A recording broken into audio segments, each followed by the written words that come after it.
Nah, di situ definisi tujuan akuntansi biaya itu lebih menekankan pada penentuan dan pengendalian biaya. Itu biasanya biaya-biaya yang dikeluarkan untuk menghasilkan suatu barang ataupun jasa.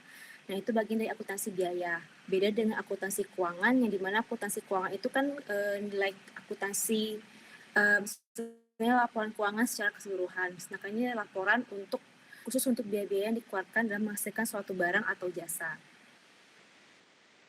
Nah, pentingnya informasi ini itu untuk penentuan harga pokok, terus perencanaan biaya, pengendalian biaya, dan dasar untuk pengambilan keputusan yang khusus. Kita tahu dalam membuat suatu barang itu perlu kita tentukan biaya-biayanya itu berapa-berapa saja. Nah, itu untuk biaya-biaya yang dikeluarkan itu akan kita hitung untuk menemukan yang namanya harga pokok penjualan. Jadi mana nanti kita akan bisa tentukan apakah harga jualnya mau berapa gitu. Misalnya harga pokoknya itu harga pokok penjualnya itu mungkin sekitar 10.000 per unit misalnya. Nah, mungkin kan kita mau mendapat keuntungan tuh, nah kita markup mungkin sekitar 10%. Jadinya itu biaya itu jadi harga jualnya itu jadi 11.000 per unit gitu. Lalu untuk perencanaan biaya, yang dimana nih perencanaan biaya ya kita akan merencanakan, kita susun dulu terlebih dahulu biaya-biayanya berapa-berapa aja harga pokok yang kira-kira akan dikeluarkan berdasarkan harga pasar. Lalu untuk pengendalian biaya itu nanti kita lihat ke depannya apakah biaya-biaya ini tuh sudah over costing atau under costing. Dan artian apakah ada alternatif lain bahan pokoknya bisa lebih murah atau mungkin bisa jadi kemahalan, mungkin harga pokoknya terlalu murah sedangkan harga pengemasan yang mungkin tidak terlalu dibutuhkan besar itu lebih besar gitu. Nah, ini adalah pengendalian biaya, dibutuhkan informasi biaya. Lalu yang terakhir itu dasar untuk pengambilan keputusan yang khusus. Biasanya untuk ada biaya pemesanan khusus, kayak pemesanan yang butuh pekerjaan khusus. Kayak misalnya nih kita ada kursinya itu kan kursi biasa. Ternyata pelanggan membutuhkan kursi dengan model seperti ini, berbeda dibandingkan yang kita biasa buat. Nah, itu akan dijadikan biaya untuk membuat antara kursi biasa dengan kursi yang di custom itu jadikan dasar untuk pengambilan keputusan. Gitu. Nah, untuk pengguna informasi akuntansi itu pengguna internal untuk pihak manajemen sebagai pengambil keputusan untuk operasi perusahaan dan pemegang eksternal itu berupa pemegang saham, kreditur, pemerintah, dan masyarakat untuk pengambilan keputusan tentang hubungan pengguna dengan perusahaan. Nah, di sini perbedaannya yang jelas itu yang pertama akuntansi manajemen itu khusus untuk internal perusahaan. Itu untuk internal perusahaan, untuk melaksanakan kegiatan perusahaan. Sedangkan akuntansi keuangan itu memang khusus untuk ditujukan ke pengguna eksternal, ke stakeholder, ke pemegang saham, terus kepada direktur, komisaris, dan sebagainya. Terus kalau untuk informasi akuntansi keuangan, memang itu disusun berdasarkan PSAK yang berlaku. Tapi kalau akuntansi manajemen, itu mereka tidak memiliki prinsip atau aturan. Jadi terserah kita selama kita paham itu laporannya, dan juga jelas laporan manajemen dan biayanya apa-apa aja. Nah, dia tidak memiliki prinsip atau aturan yang mengikat. Sedangkan akuntansi keuangan itu membuat laporannya itu harus menurut PSAK yang berlaku. Lalu untuk laporan akuntansi keuangan, dia menunjukkan hasil operasi dan posisi keuangan perusahaan secara keseluruhan untuk pihak-pihak eksternal, sedangkan laporan dalam akuntansi manajemen disusun untuk kepentingan internal dan disajikan atas dasar bagian, departemen, unit, cabang, dan lain-lain. Jadi bedanya kalau di akuntansi manajemen itu biasanya laporan akuntansi keuangan kan itu untuk keseluruhan, harus untuk umum gitu istilahnya jadinya. Jadi untuk pihak eksternal maupun pihak internal kita. Biasanya internal tuh kayak direktur atau komisaris. Pokoknya yang umum, yang nggak terlalu terperinci. Sedangkan kalau akuntansi manajemen, itu emang disusun berdasarkan kepentingannya. Misalnya ada departemen dan pembuatan barang itu ada departemen perakitan, terus ada departemen pemasangan, terus ada departemen misalnya pengiriman. Nah, itu tuh laporan akuntansi manajemennya itu berbeda masing-masing, tergantung dari kebutuhan manajemennya masing-masing gitu. Sedangkan akuntansi keuangan itu bersifat historis karena kita melihat dari 1 tahun sebelumnya. Sedangkan laporan yang dihasilkan akuntansi manajemen itu untuk menekankan biaya-biaya pada masa yang akan datang.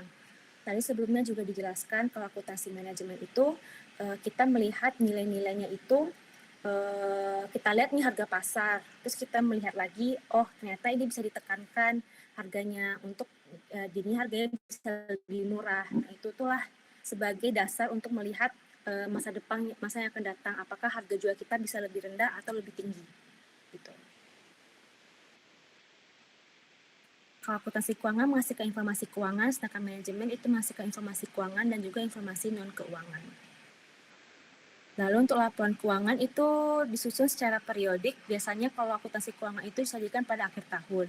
Sedangkan kalau akuntansi manajemen, karena itu untuk kepentingan internal, itu tergantung dari kebutuhan pimpinan maupun kebutuhan masing-masing departemen.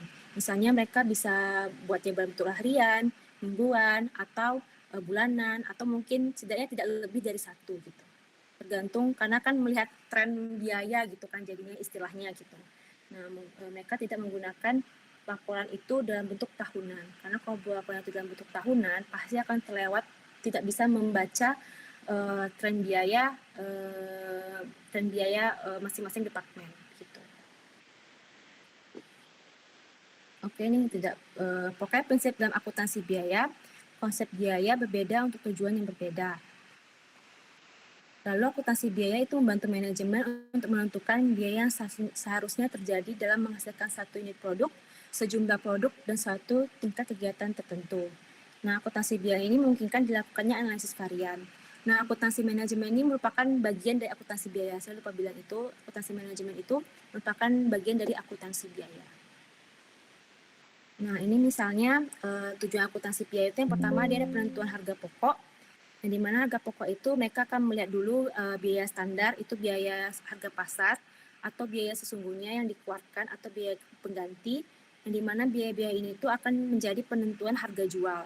Yang dimana untuk harga ini itu, harga jual itu digunakan sebagai aspek manajemen untuk penggunaan internal. Lalu penentuan harga pokok ini nanti akan ditentukan menjadi sebagai dasar penyusunan laporan keuangan. Kan COGS tuh.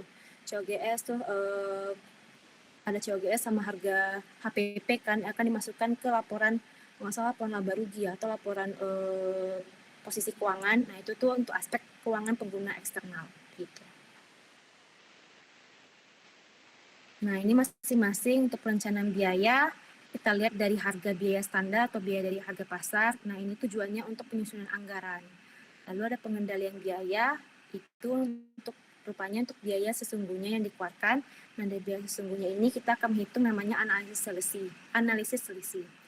Lalu untuk yang keempat, pengambilan keputusan khusus, itu dilihat dari biayanya, apakah biaya barang kostum tadi itu masih relevan apa enggak, nah, yang akan dijadikan untuk pemilihan alternatif, menghitung pemilihan alternatif, apakah pesanan tersebut bisa diterima atau tidak. Ini bagian struktur organisasi, tergantung dari, ini kan ada beberapa RUPS, ada Dewan Komisaris, Direktur Utama. Direktur Utama pun dibagi ke pemasaran, teknik, produksi, umum, dan keuangan. Karena kita ini bagian manufaktur, jadi lebih ketekankan pada produksi. Itu ada manajer pemeliharaan, manajer perencanaan dan pengendalian produksi, superintendent produksi, manajer pembelian, dan manajer pengendalian mutu. Nah, untuk manajer-manajer ini pasti laporan akuntansi manajemennya berbeda-beda. Karena bisa kita lihat masing-masing itu ada pemeliharaan, perencanaan dan pengendalian, produksi, pembelian, dan pengendalian mutu. Nah, ini biasanya departemen ini tuh berbeda-beda. Nah, untuk superintendent produksi itu ada mandor suku cadang dan mandor perakitan. Ini seperti dijelaskan manajemen puncak, manajemen menengah, dan manajemen operasi. Puncaknya itu komisaris, menengah itu direktur, ini direktur utama, ini direktur yang tadi direktur pemasaran, teknik, dan sebagainya. Lalu manajer operasional yang manajer per departemen. Nah, ini fungsinya itu di buku udah ada, manajemen puncak itu keputusan jangka panjang, menengah itu keputusan jangka menengah, dan operasi itu keputusan jangka pendek. Ini ada peran kontrol tadi, peran kontrol itu pada direktur keuangan, bagian dari departemen keuangan, yang dimana itu seorang manajer kunci yang bertanggung jawab atas fungsi akuntansi suatu perusahaan. Nah, dia ini ada berperan dalam tahap-tahap perencanaan dan pengendalian untuk mencapai tujuan perusahaan, yang bertanggung jawab untuk menyusun sistem akuntansi, struktur organisasi, prosedur-prosedur operasional, di mana telah tercakup pengendalian internal yang memadai dan perpajakan. Nah, kontrol itu dibagi lagi, ada akuntansi biaya, analisis keuangan dan studi khusus, audit internal, akuntansi keuangan, pajak, dan sistem prosedur. Akuntansi biaya itu terbagi lagi, yaitu ada anggaran dan analisis kerja, distribusi dan pencatatan biaya. Lalu untuk akuntansi keuangan itu ada piutang, utang, buku besar, aset tetap, billing, gaji, dan upah. Ini ada penentuan harga pokok, nanti kita akan mempelajari mungkin di pertemuan ketiga sampai seterusnya. Itu ada sistem hitungan biaya tradisional. Biasanya itu menggunakan metode pesanan atau job costing dan metode proses atau proses costing. Lalu ada penentuan harga pokok dengan metode just in time dan penentuan harga pokok berdasarkan aktivitas atau activity based costing atau ABC. Ini nanti kalian pada saat laporan untuk UTS dan UASnya, laporan proyeknya itu akan menghitung bagaimana metode yang digunakan di UMKM. Biasanya UMKM itu kan ya nggak semua UMKM memang, cuman biasanya UMKM itu menggunakan biaya tradisional. Nanti kalian bandingkan metode perhitungan mereka yang tradisional dengan metode ABC. Gitu. Oke, sampai di sini ada yang mau ditanyakan? Karena mungkin kalau di pertemuan mungkin semester 1 udah jelaskan juga lah ya akuntansi keuangan apa-apa, paling hanya perbedaannya di situ.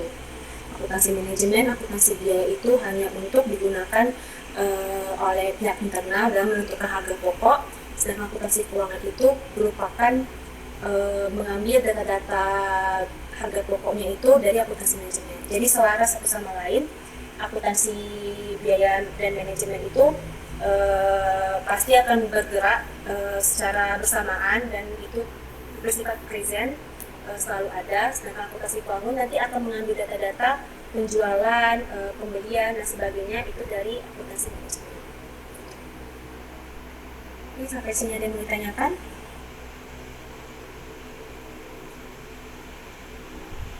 Oke, kalau tidak ada kita lanjut ke bab 2. Ini perhitungan, kalian bisa lihat bab 2-nya di halaman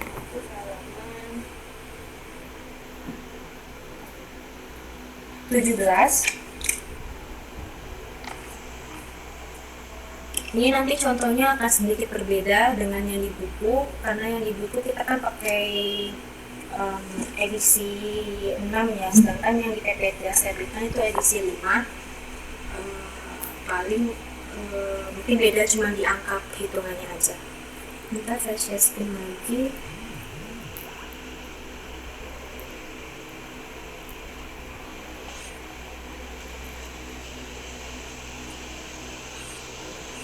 Oke, kelihatan ya?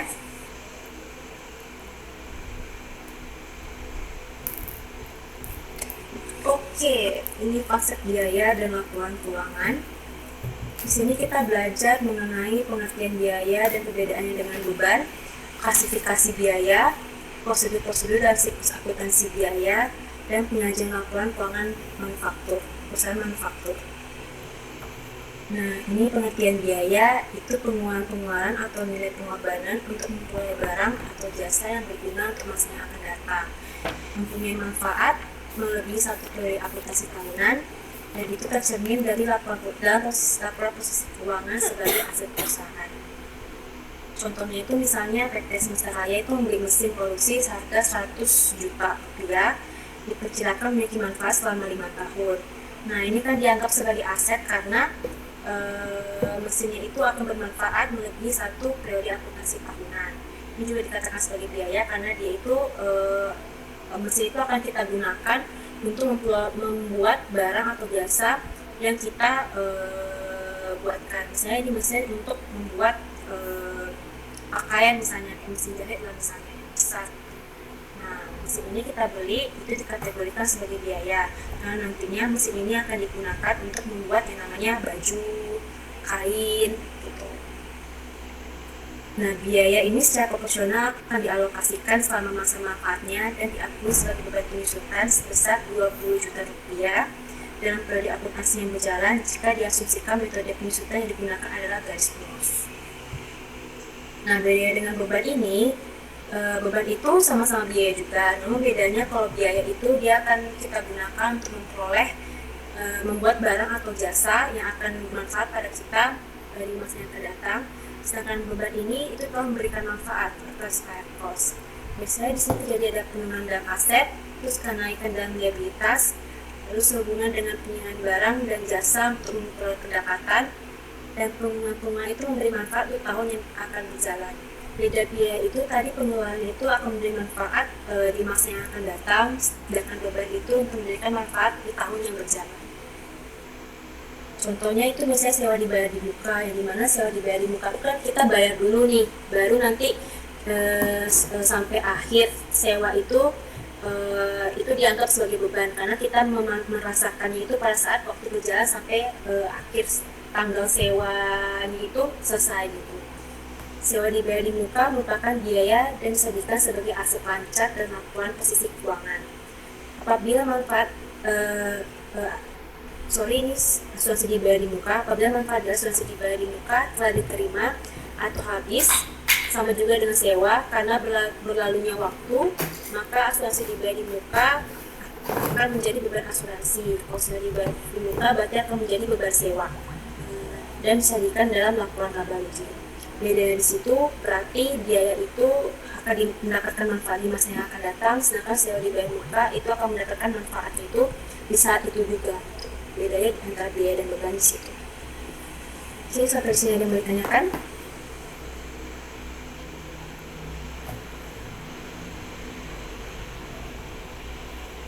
Oke, lanjut. Di sini juga pengertian kerugian, yaitu biaya yang timbul karena barang atau jasa tidak mempunyai nilai atau tidak memiliki manfaat sama sekali karena kondisi-kondisi tertentu. Contohnya itu ada kerugian selisih kurs dan kerugian pelepasan aset tertentu. Nah, ini ada namanya klasifikasi biaya, itu diperlukan untuk menginformasikan dan menyajikan data biaya bagi manajemen untuk tujuan pengambilan keputusan. Klasifikasi biaya di sini ada berbagai macam, yaitu objek biaya, perilaku biaya, periode akuntansi, dan fungsi manajemen. Nah, klasifikasi ini berbeda masing-masing, nanti perlakuannya pun juga beda-beda, kita membutuhkannya yang mana. Misalnya kita butuh objek biaya, apa saja biaya yang kita perlukan untuk membuat barang gitu misalnya. Nah, itu masuk objek biaya. Untuk periode akuntansi kita butuh nih biaya misalnya untuk periode 5 tahun sebelumnya. Itu masuk ke kita lihat dari biaya berdasarkan periode akuntansi.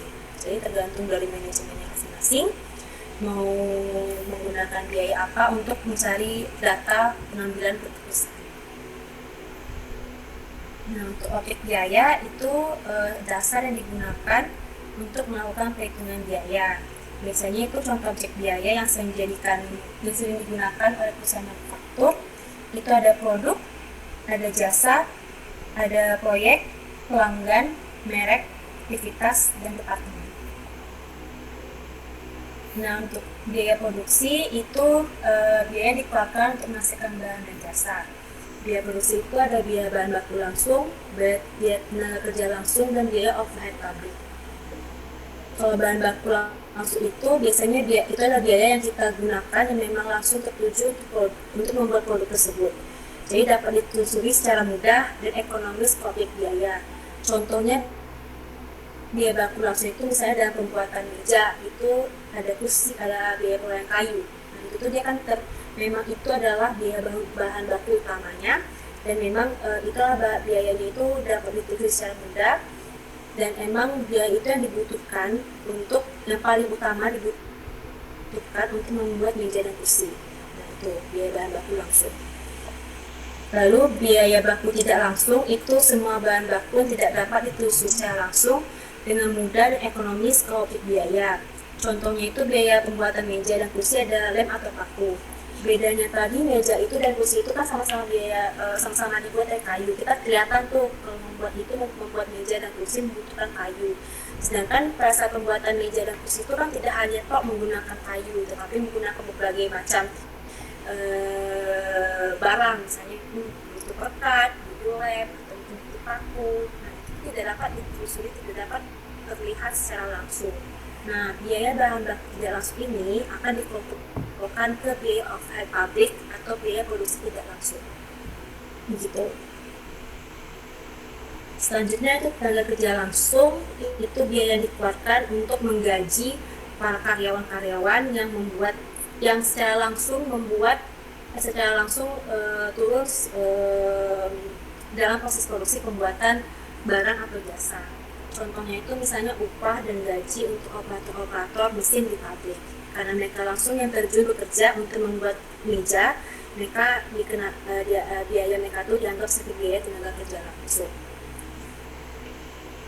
Lalu ada lagi nih namanya biaya tenaga kerja tidak langsung, sama seperti bahan baku tidak langsung itu, dia secara tidak langsung terlibat dalam proses produksi membuat barang dan jasa yang kita berikan.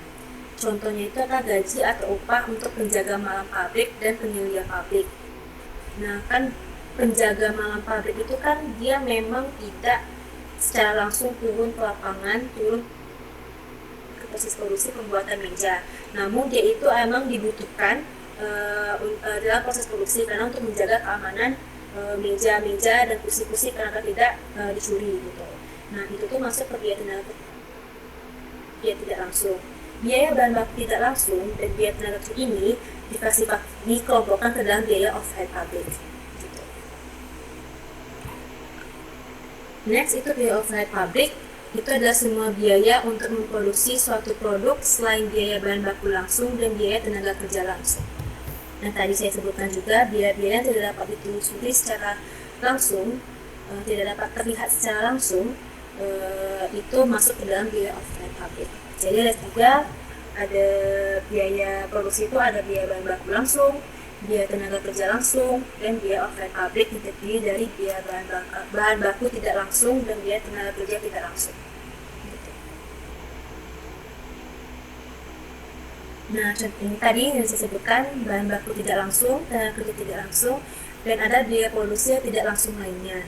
Contohnya itu adalah biaya asuransi peralatan pabrik dan biaya penyusutan peralatan pabrik. Itu kan pasti akan terus keluar tuh biayanya tuh, apalagi penyusutan peralatan pabrik ya, karena mesin digunakan secara terus-menerus, otomatis ada penyusutannya. Nah, itu kan tidak akan ditelusuri secara langsung. Nah, itu masuk ke biaya produksi tidak langsung lainnya dan dimasukkan ke biaya overhead pabrik. Intinya tuh biaya overhead pabrik itu adalah biaya yang secara tidak langsung tidak dapat langsung ditelusuri ke barang yang kita buat. Dari sini yang ditanyakan? Oke, kalau tidak ada, ini contohnya. Misalnya PT Catering memproduksi berbagai macam kue yang digemari oleh generasi milenial. Salah satunya adalah cheesecake. Perusahaan memproduksi 1 unit cheesecake dan menggunakan biaya produksi sebagai berikut. Bahan baku langsung berupa tepung terigu, telur, keju, dan lain-lainnya itu senilai 10 juta rupiah digunakan dalam proses produksi cheesecake. Lalu ada upah tenaga kerja langsung itu sebesar 6 juta untuk 2 orang pekerja. Lalu tanpa biaya overhead pabrik, misalnya biaya listrik, air, gas, dan lain-lain, itu diperkirakan sebesar 1 juta rupiah. Lalu jumlah cheesecake yang berhasil diproduksi dari bulan lalu itu sebanyak 100 unit. Di sini diminta hitung total biaya produksi 1 minggu terakhir dan hitunglah biaya per unit dan cheesecake yang diproduksi selama 1 minggu terakhir.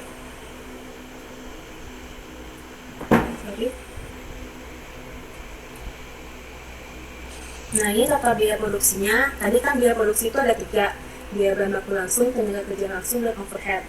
Jadi kita masukkan aja, hitung total biaya produksinya itu 10 juta ditambahkan dengan 6 juta ditambahkan dengan 1 juta.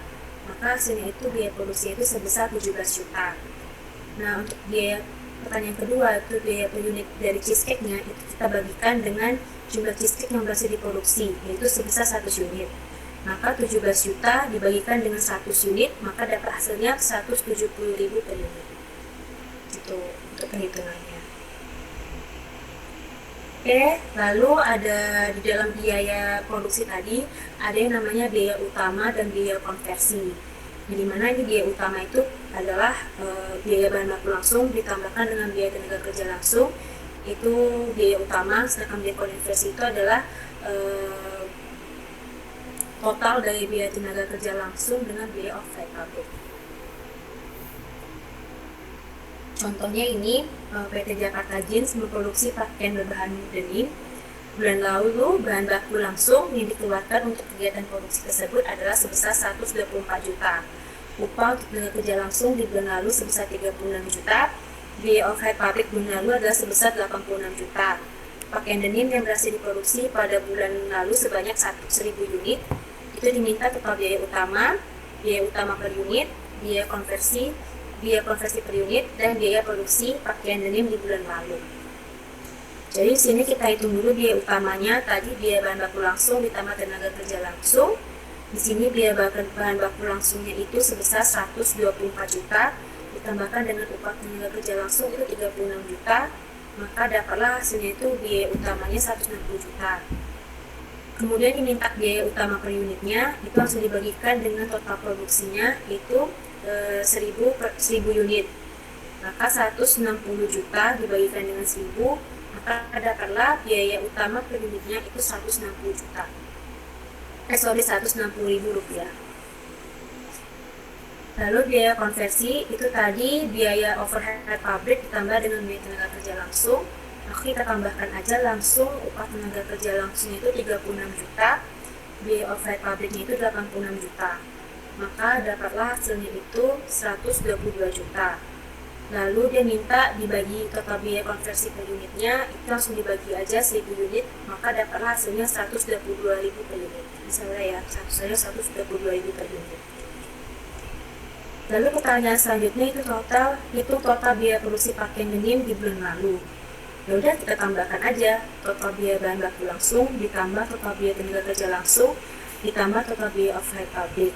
Di soal tadi itu biaya bahan baku langsungnya 124 juta, upah tenaga kerja langsungnya 36 juta, biaya overhead pabriknya itu 86 juta. Maka itu dapatlah hasilnya 246 juta. Kalau mau minta biaya produksi per unitnya tinggal dibagikan dengan unit yang diproduksi bulan lalu sebelumnya. Oke, sampai di sini ada yang mau ditanyakan? Tidak, Bu. Ya, ngantuk ya. Maaf ya, malam-malam ya. Oke, selanjutnya itu klasifikasi biaya berdasarkan departemen. Tadi kan ada berdasarkan objek, ada berdasarkan produk, departemen, perilaku, periode, sama fungsi manajemen. Jadi ini untuk departemen, itu menurut departemen atau unit organisasi yang lebih kecil dari suatu pabrik, terus itu membantu manajemen dalam menentukan harga pokok produk yang lebih tepat sehingga pengukuran laba menjadi lebih akurat. Nah, departemen itu klasifikasi biayanya ada departemen produksi dan departemen pendukung. Lalu selanjutnya itu ada biaya berdasarkan perilaku, itu biaya variabel, biaya tetap, dan biaya semi variabel.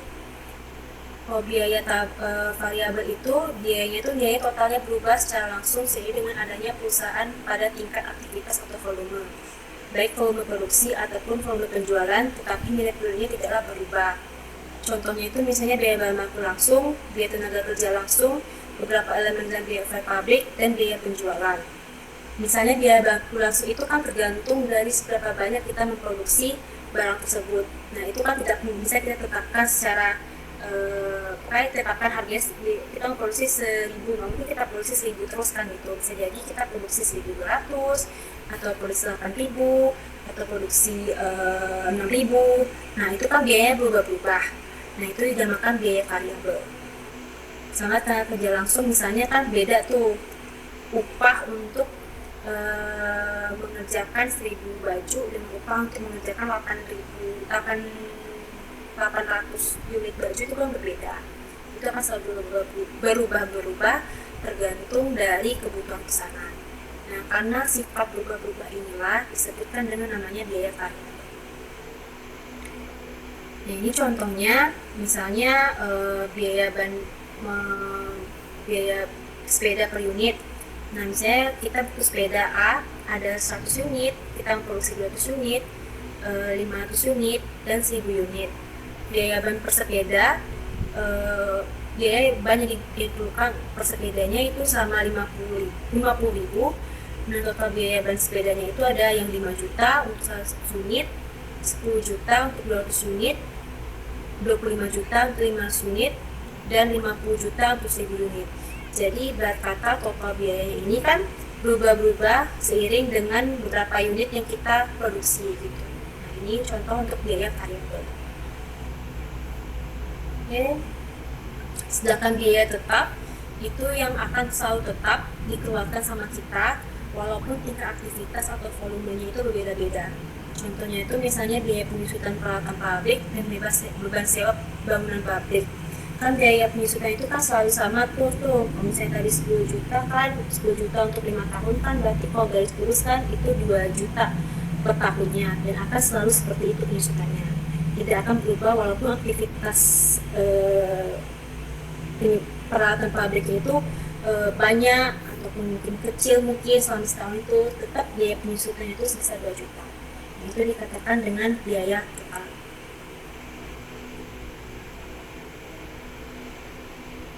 Nah, contohnya ini kan biaya sewa bangunan tempat memproduksi sepeda untuk berbagai kisaran jumlah sepeda yang dihasilkan. Nah, sepeda itu kan ada 100 unit, 200 unit, 500 unit, sama 1000 unit. Tetap biaya tetapnya itu akan seharga sama walaupun kita produksi 100, 200, 500, 1000, akan tetap biaya penyusutan biaya sewa bangunan itu akan tetap 50 juta. Walaupun beberapa pun produksinya. Nah, untuk biaya tetap per sepedanya baru kita bagikan, karena per sepedanya itu beda-beda kita produksinya. Misalnya bulan Januari 100 unit, biaya tetapnya biaya sewa per bulannya itu tetap 50 juta, maka biaya tetap per sepedanya itu 500.000 karena kita memproduksi sepedanya itu 100 unit di bulan Januari.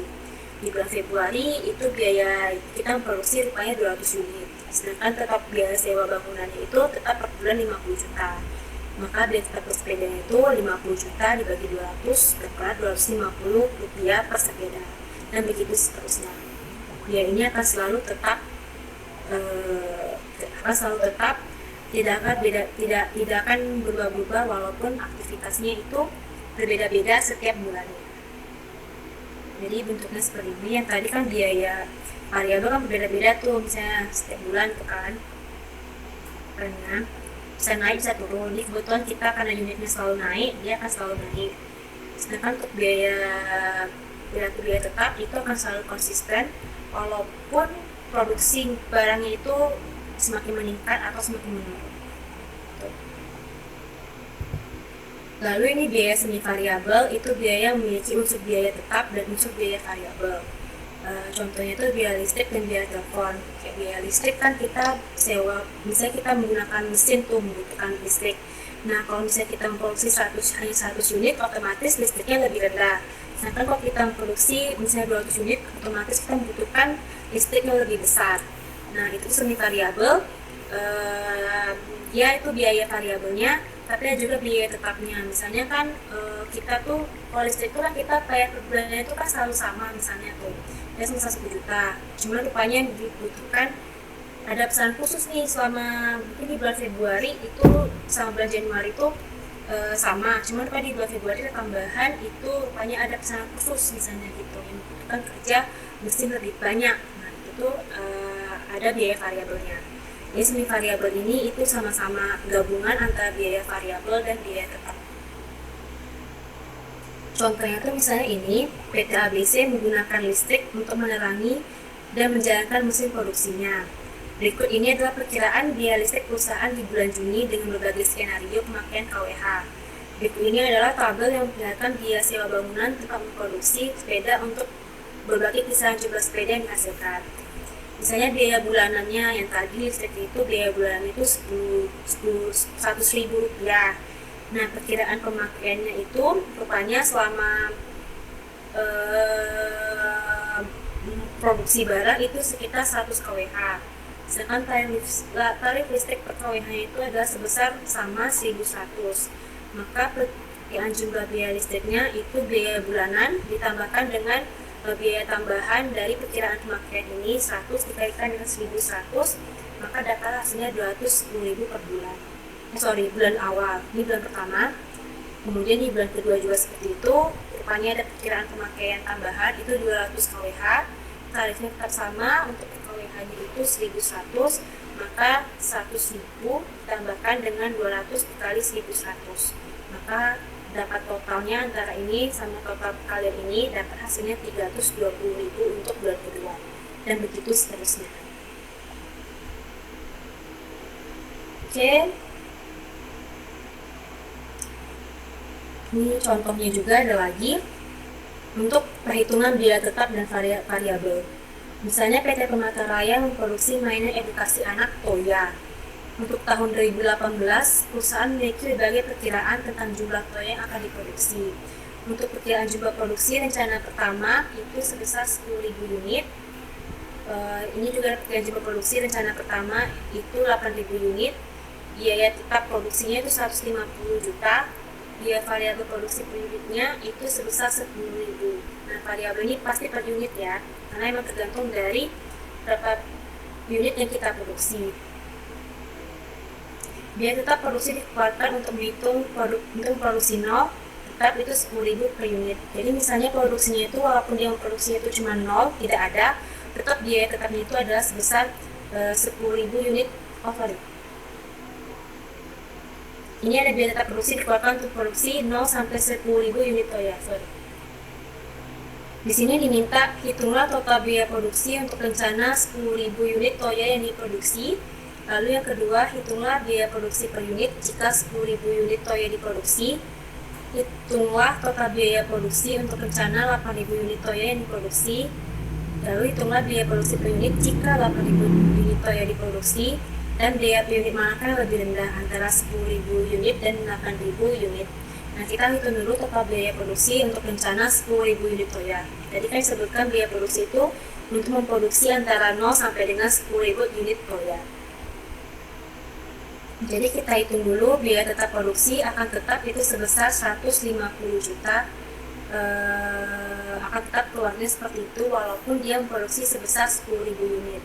Maka biaya tetapnya itu, total biaya produksinya itu tadi biaya tetap ditambah biaya variabel, itu biaya tetapnya itu sebesar 150 juta. Biaya variabel ini kita kalikan aja 10.000 unit dikalikan dengan 10.000 rupiah, maka dapatlah hasilnya 100 juta. Hasil dari biaya tetap dan biaya variabel kita tambahkan, maka dapat total biaya produksi untuk 10.000 unit sebesar 250 juta rupiah. Lalu total biaya produksi per unitnya itu kita tinggal bagikan aja, 250 juta bagikan dengan 10.000 unit yang tadi 10.000 unit diminta, maka dapatlah itu biayanya 25.000 rupiah per unit. Lalu kalau biaya produksi itu 8.000 unit gimana? Nah, ini kan beda tuh. Yang pertama 250 juta, ini kan 230 juta. Perbedaannya kenapa? Karena biayanya itu produksi yang dihasilkan itu lebih rendah, karena kita memproduksikan 8.000 unit. Nah, tadi kan 10.000 unit, sedangkan kita memproduksi sebesar 8.000 unit. Biaya tetapnya akan selalu sama, 150 juta. Biaya variabelnya kita kalikan aja 8.000 unit, dikalikan dengan biaya variabel produksi per unitnya itu sebesar 10.000 rupiah. Maka itu dapatlah 180 juta rupiah. Kita tambahkan aja biaya tetap ditambah biaya variabel itu sebesar 230 juta. Lalu total biaya produksi per unit kita bagikan aja 230 juta dibagikan dengan 8.000 unit, maka hasilnya 28.750 rupiah per unit. Di sini tanyakan pertanyaan kelima itu biaya per unit manakah lebih rendah, 10.000 unit atau 8.000 unit. Kita lihat ya, yang per unit kalau 10.000 unit itu biayanya itu dia 25.000, sedangkan kalau untuk 8.000 unit biaya produksinya jadi 28.700. Ternyata di sini biaya produksinya itu lebih rendah jika kita memproduksi sebesar 10.000 unit, lebih rendah dibandingkan kita memproduksi sebesar 8.000 unit. Maka tetap biaya yang lebih rendah adalah biaya per unit untuk rencana produksi 10.000 unit, karena biaya tetap produksi lebih banyak tersebar ke 10.000 unit dibandingkan dengan rencana produksi 8.000 unit. Maka intinya kalau semakin banyak kita memproduksi ini, maka biaya tetap unitnya akan semakin kecil, sehingga nantinya biaya produksi per unitnya akan juga semakin kecil. Gitu. Dari sini ada yang mau ditanyakan? Tidak, Bu. Oke. Lalu selanjutnya itu ada klasifikasi biaya berdasarkan teori akuntansi. Yang pertama biaya produk dan biaya periode. Kalau biaya produk itu adalah biaya produksi yang tadi kita sebutkan, ada biaya bahan baku langsung, tenaga kerja langsung, dan overhead pabrik. Lalu biaya periode itu ada biaya-biaya yang tidak berkaitan dengan persediaan atau produk tetapi berhubungan dengan periode waktu atau periode aplikasi. Contohnya itu ada biaya pemasaran dan administrasi. Ini lanjut aja. Klasifikasi biaya berdasarkan fungsi manajemen. Tadi kan kita lihat di struktur organisasi ada manajemen produksi, manajemen penjualan, terus ada manajemen perakitan, manajemen pemasaran dan sebagainya. Nah, itu klasifikasi biaya berdasarkan fungsi manajemen. Ada biaya produksi, itu untuk menghasilkan produk hingga siap untuk dijual. Biaya penjualan itu untuk departemen BM jadi untuk menjual suatu produk atau jasa, departemen penjualan. Lalu biaya umum atau administrasi itu untuk departemen administrasi. Biasanya untuk biaya jadi untuk memimpin, mengendalikan dan menjalankan suatu perusahaan. Ini kita skip aja. Di sini kalau di perusahaan manufaktur itu ada 3 macam persediaan. Nanti kita akan menghitung membuat jurnal. Yang pertama persediaan bahan baku, persediaan bahan baku, persediaan barang dalam proses, dan persediaan barang jadi. Kalau bahan baku itu, persediaan bahan baku atau raw material itu memang persediaan bahan baku yang belum digunakan dalam produksi. Jadi belum diapa-apakan, belum digunakan, belum diolah ke produk yang kita buat. Lalu persediaan barang dalam proses itu persediaan untuk barang yang pada saat pelaporan itu masih dalam ongoing, on process, di dalam proses produksi. Lalu akun persediaan barang jadi itu digunakan pada saat barang yang telah kita buat telah selesai diproduksi dan siap untuk dijual. Lalu untuk akun-akun dalam kegiatan produksi ada persediaan bahan baku, gaji dan upah atau payroll, biaya overhead pabrik, barang dalam proses, dan barang jadi. Ini contohnya misalnya kayak pembelian bahan baku, kita membuat jurnal vouchernya, maka persediaan bahan itu didebit. Misalnya pembelian bahan baku kapas sebanyak 5 ton, itu 5 ton itu sebesar 25 juta, maka persediaan bahannya itu untuk 5 ton itu kita kali aja 5 dikali 25 juta, maka persediaan bahan kita beli di debit 125 juta. Lalu pembeliannya karena berdasarkan utang dagang itu kita kredit 125 juta. Ini biasanya ada jurnal voucher, itu tergantung dari masing-masing manajemen atau perusahaan gitu. Ada yang menggunakan, ada yang enggak gitu. Ini juga bisa kalian baca langsung, di buku juga ada dokumen-dokumen yang dibutuhkan sebagai dasar kita untuk menentukan, untuk melihat, menghitung biaya produksi, mana biaya bahan baku, mana biaya bahan baku langsung. Ini juga. Nah, ini saya langsung kasih aja contoh transaksi pada saat produksi manufaktur barang. Contohnya itu pada PT Amanah Abadi, dia membeli bahan baku itu sebesar 200 juta dan bahan tidak langsung sebesar 50 juta. Di sini kan sama-sama persediaan bahan baku nih, walaupun ada yang tidak langsung maupun ada yang langsung gitu. Nah, ini nanti kita akan masukkan ke jurnalnya itu persediaan bahan baku di debit sebesar 250 juta. Karena ini pembeliannya secara kredit, maka akan dijadikan utang dagang di kredit sebesar 250 juta rupiah. Lalu selama bulan Januari, pemakaian bahan baku langsung dalam produksi itu 210 juta dan bahan baku tidak langsung adalah 32 juta. Nah, selama proses jurnalnya ini nanti pada bahan baku langsung itu akan kita anggap jadi barang dalam proses, karena memang barang itu pada saat kita membuat laporan masih dalam proses pembuatan. Sedangkan untuk tidak langsung kita akan masukkan ke biaya overhead pabrik. Jadi di sini kita lihat jurnal itu terbagi dua, itu barang dalam proses di debit 210 juta, biaya overhead pabrik itu bertambah sebesar 32 juta di debit. Sedangkan tadi persediaan bahan baku awal harus digunakan 210 juta dan 32 juta, maka itu akan mengurangi persediaan bahan baku sebelumnya yaitu sebesar 242 juta. Berarti persediaan bahan baku yang digunakan itu selama bulan Januari totalnya 242 juta.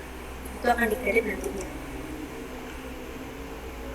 Kemudian di sini kita akan menghitung penghasilan setiap karyawan, pajaknya, serta membuat daftar gaji dan upah bulan Januari 364 juta.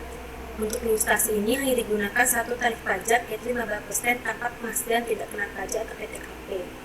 Nah, di sini kita berarti akan membayar gaji dan upah untuk bulan Januari, maka itu akan menjadikan biaya gaji dan upah itu sebesar 364 juta di debit. Lalu untuk biaya overhead pabrik itu 15%, itu angkanya dari 15% karena dia tidak secara langsung berhubungan dengan biaya gaji kita gitu. Nah, karena itu pemotongan ya gitu. Jadi biaya overhead pabrik itu 364 juta dikalikan 15%, dapatlah 54 juta 600 ribu di kredit, dan jadinya persediaan bahan baku dimasukkan di kredit, yaitu sisanya 309 juta 400 ribu. Oke, next. Pada saat pembayaran gajinya nanti, ini kan kita hitung nih karena dia baru jadi perhitungan gaji dan upah belum dibayarkan. Pada saat dibayarkan nanti kita jadinya utang gaji dan upah sebesar 309 juta 400 ribu pada kas.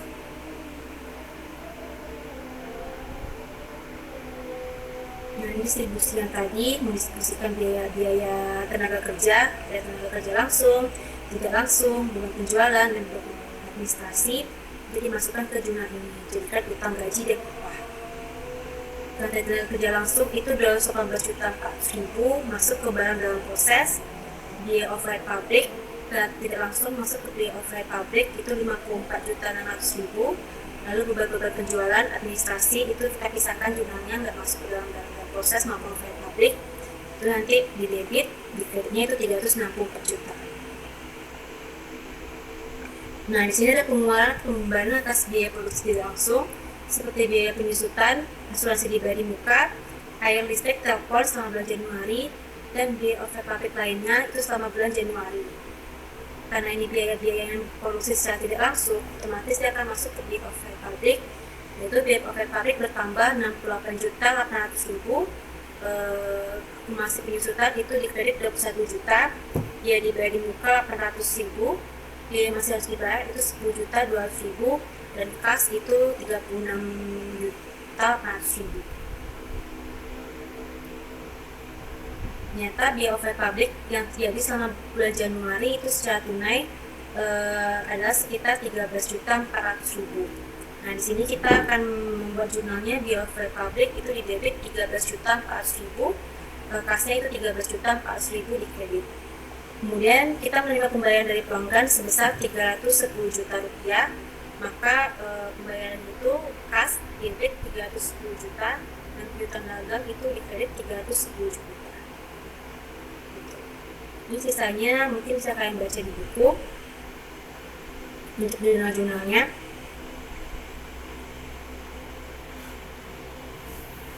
Terima kasih. Nah, ini lagi lebih penting, rupanya perusahaan mengalokasikan atau membuatkan seluruh biaya overhead pabriknya 168 juta 800 ribu ke akun barang dalam proses. Jadi yang membebankan biaya overhead pabriknya ke dalam akun barang dalam proses, maka jumlahnya itu barang dalam proses itu debit 168 juta 800 ribu dan kreditnya itu biaya overhead pabrik sebesar 168 juta 800 ribu. Terus barang dalam proses itu selesai selama Januari itu senilai 850 juta dan dipindahkan ke akun barang jadi. Maka barang dalam proses tadi itu akan kita kreditkan menjadi 850 juta dan kita debitkan itu menjadi akun barang jadi sebesar 850 juta.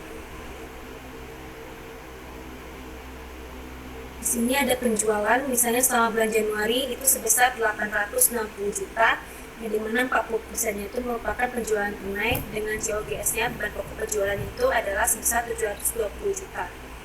Maka kita buat seperti biasa jurnalnya. Kalau untuk penjualan kas, karena ini ada penjualan kredit sebesar 60% dan kasnya 40%, maka kas piutang itu kas 344 juta, piutang 576 juta dan penjualan itu 960 juta.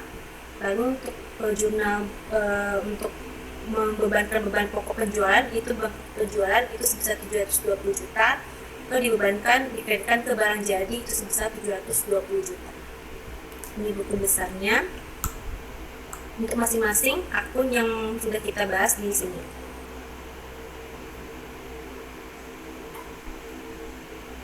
Oke, di laporan keuangan perusahaan manufaktur itu ada laporan posisi keuangan, laporan laba rugi, laporan perubahan ekuitas, dan laporan arus kas. Ini sama seperti ya kita kalau kalian belajar akuntansi, pengatur akuntansi ini ada 4 ini ada di perusahaan manufaktur.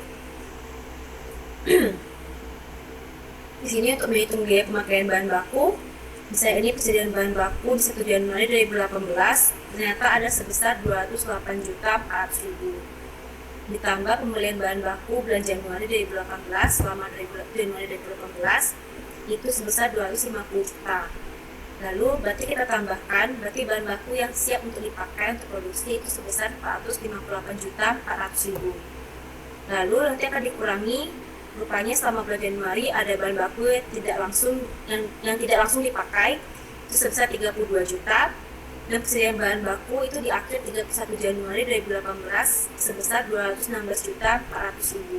Maka ini bahan baku yang tidak dipakai dikurangi dengan yang tidak dipakai sama persediaan akhirnya, itu dapatlah biaya bahan baku langsung sebesar 210 juta. Nah, ini untuk menghitung biaya produksi tadi. Total biaya produksi ditambahkan dengan persediaan barang dalam proses di awal 1 Januari, lalu dikurangi dengan persediaan barang dalam proses di akhir Januari. Itu dapat harga pokok produksinya sebesar 850 juta. Beban penjualan seperti itu, harga pokok produksinya 850 juta, ditambahkan dengan persediaan barang jadi di awal Januari itu 108.400.000, ditambahkan dengan beban pokok barang jadi ditambahkan dapatlah beban pokok barang jadi yang tersedia untuk dijual yaitu sebesar 958.400.000, lalu dikurangi persediaan jadi di 31 Januari itu 238.400.000, maka dapat perhitungan beban pokok penjualan itu 720 juta. Ini laporan laba ruginya, penjualan dikurangi beban pokok penjualan dapat laba bruto, lalu dikurangi dengan beban penjualan, maka dapatlah laba neto. Nah, ini laporan posisi keuangan. Hampir sama sih sama pengantar. Kalau kalian belajar pengantar akuntansi, bentuk laporan akuntansinya seperti ini juga untuk perusahaan manufaktur. Oke, sampai sini ada yang mau ditanyakan? Kalau tidak ada, saya kasih tugas kerjakan. Udah ada buku semua kan? Ada, Bu. Jadi kita kerjakan. Sebentar, lihat di halaman 49. Kerjakan latihan 23 sama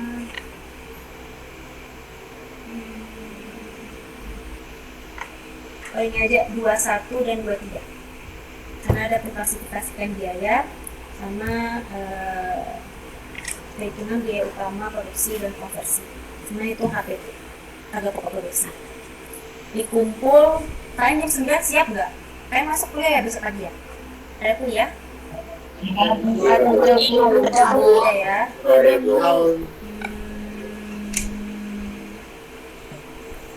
Ya udah kalau gitu pas siang aja saya minta kumpul jam 12. Nanti saya ganti di Google Classroom-nya jam 12 ya.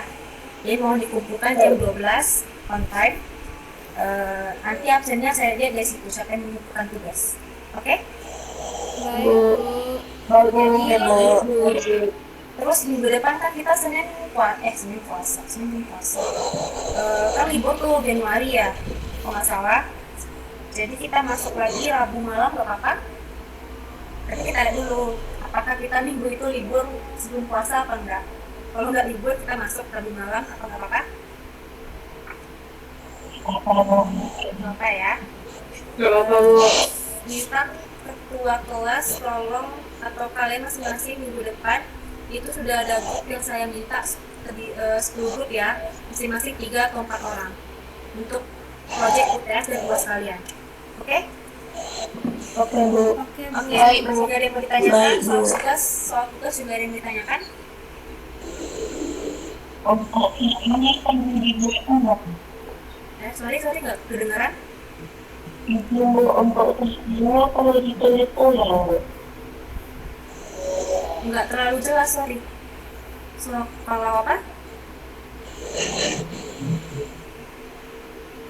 Atau di chat aja coba. Ada yang mau ditanyakan soal kelompok?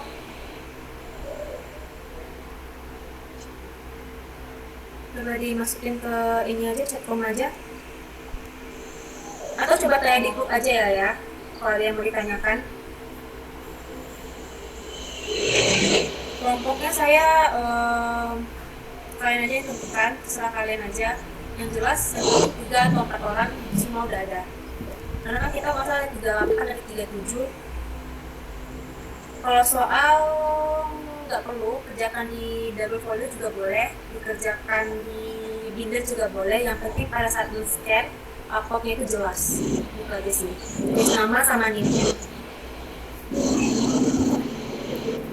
Oke, ada yang mau ditanyakan lagi? Kalau tidak ada, kita akhiri aja perkuliahan hari ini. Mohon maaf bila mengganggu istirahat adik-adik semua. Mungkin minggu depan juga seperti ini, tapi insya Allah kalau misalnya di minggu depannya lagi kita masuk kayak biasa. Kayaknya kalau kelas siang saya belum tahu nih apakah mau saya online juga, karena kelas sore saya rencananya mau saya online kan, karena kasihan kan puasa kalian itu lama. Jadi kalau kelas siang nanti saya kabari, kalau mungkin saya online kan saya online kan. Oke? Baik Bu. Kalau gitu terima kasih ya semuanya. Selamat istirahat. Sampai jumpa di minggu depan. Terima kasih. Terima kasih Bu. Terima kasih Bu. Oke, mulai ya. Terima kasih Bu.